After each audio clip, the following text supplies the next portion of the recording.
బంగారు కుటుంబాలకి ఏం చేయబోతున్నారో మళ్ళీ ఒక సందిగ్ధావస్థతో కూడినటువంటి వార్త రాసుకొచ్చింది ఈనాడు.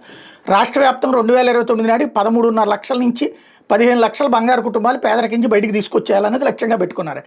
ఆయా కుటుంబాల అవసరాలను గుర్తించి మార్గదర్శకులకు అనుసంధానిస్తారట. ఏంటయ్యా వాళ్ళు చేసే పని? నేను ఎప్పటి నుంచో అడుగుతున్న పాయింట్. బంగారు కుటుంబంలో పిల్లలకు చదివించడం, నైపుణ్యాలు కల్పించడం, ఉద్యోగాల కల్పన, అవసరమైన వనరుల కల్పన బాధ్యతను మార్గదర్శకులు తీసుకుంటారట. మొత్తంగా ఆ కుటుంబం జీవనోపాధిని మెరుగుపరిచి పేదరికించి గట్టెక్కించేటువంటి ఎట్ట సాధ్యం అవుతుంది? చదువు పూర్తయ్యి ఇదంతా అయ్యేటప్పటికి, ఉద్యోగాలు వచ్చేటప్పటికి అప్పుడు లెక్క. ఆ తర్వాతన ఆరోగ్యానికి సంబంధించినటువంటి వీటిట్లో 4 రూపాయలు ఇస్తే జీవితాలు మారిపోతాయా? పేదరికం నుంచి బయటకు వచ్చేస్తారా?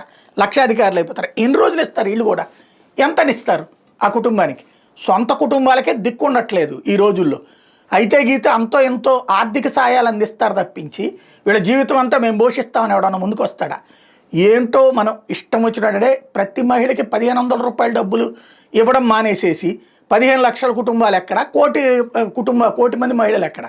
కోటి మంది మహిళలు ఉన్నారు రాష్ట్రంలో. ఇట్లాగా 1500 రూపాయల పెన్షన్ తీసుకోవాల్సినటువంటి వాళ్ళు కోటికి ఎక్కువే ఉన్నారు, కానీ కోటికి తక్కువ లేరు. కోటి మినిమం వేసుకోండి పోని. కోటి మంది మహిళలకు తలా 1500 రూపాయలు ఇస్తానని చెప్పి ఇప్పుడు 15,000 1,50,000 కుటుంబాలు లేకపోతే 15 లక్షల కుటుంబాలు బాగు చేస్తామని ఎవడో డబ్బులు వచ్చి వాళ్ళ ఇంటికి ఇస్తాడట చదువుకోమని చెప్పేసి ఇట్లాంటిది.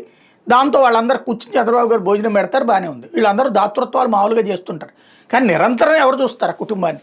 వాళ్ళకి ఆ డబ్బులు నెలలా వస్తుంటే వాళ్ళు చూసుకుంటారు కదా వాళ్ళ జీవితం ఏంటి అన్నటువంటిది. ఇదివరకు ఏ చేయూత కిందనో లేకపోతే దేని కిందనో తీసుకుని కొన్ని వ్యాపారాలను పెట్టుకున్నారు. టిఫిన్ బళ్ళే పెట్టుకున్నారా, మసాలా బళ్ళే పెట్టుకున్నారా, కూరగాయల బళ్ళే పెట్టుకున్నారా, చిన్న చిన్న ఏయో ఒకటి పెట్టుకుని నడుపుకున్నారు. ఇప్పుడు అట్లా పోతున్నటువంటి దశలో ప్రభుత్వం చేయాల్సినటువంటిది అదేది ఏడాది అమౌంట్లను కాస్త నెలవారీ ఇస్తానని చెప్పి చివరికి అది తప్పించుకోవడానికి ఇలాంటి పత్రికల్లో వార్తలు రాయించుకుని కాలక్షేపం చేయడం నడుస్తోంది.